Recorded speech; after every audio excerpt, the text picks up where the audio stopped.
வாழ்த்துக்கள் குந்தர். இன்னைக்கு main event J ஓசோவை main ஈவெண்ட்லேயே நீங்கள் வீழ்த்திருக்கிறீங்க. நெக்ஸ்ட் ஸ்டெப்பாக ஃபைனலாக பார்த்தீங்கன்னா நீங்கள் கிங் ஆஃப் தி ரிங்குக்கு செலக்ட் ஆகிட்டீங்க.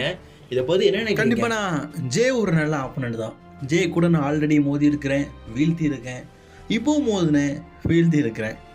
நான் அந்த கிரீடத்தை என் தலையில் ஏந்ததுக்கு தயாராக இருக்கிறேன். அஃப்கோர்ஸ் இப்போ இருக்கிற 2 எதிரிகளை பற்றி நான் சொல்லி ஆகணும். ராண்டி ஆர்டன் ஆல்ரெடி பேர் இருக்கிற ஒருத்தர்.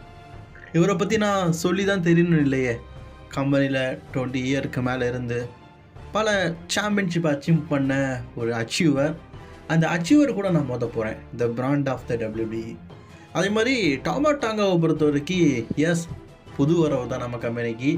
இந்த கம்பெனிக்கு புது வரவாக இருந்தாலும் ஜாப்பனீஸில் மற்றும் ஜப்பானில் ஒரு நல்ல மல்யுத்த வீரராக இருந்தவன் தான் அந்த டாமா டாங்கா. இப்போது இந்த கம்பெனிக்கு வந்திருக்கான். 2 பேருமே என்னை பொறுத்த வரைக்கும் ஒரு சிறந்த எதிரி தான். யார் கூட மோத போகிறேன் அப்படிங்கிறத நான் எதிர்கொண்டுட்டு இருக்கிறேன். அண்ட் சவுதி அரேபியா, அஸ்ஸலாமு அலைக்கும். உங்கள் எல்லாருக்குமே நான் வணக்கத்தை சொல்லி உங்கள் நாட்டில் அந்த கிரீடத்தை தலையில் ஏந்த போகிறோம்ல, அந்த நாட்களுக்காக நான் காத்துட்ருக்கேன். மறக்காமல் நீங்கள் சப்ஸ்கிரைப் பண்ணிக்கோங்க.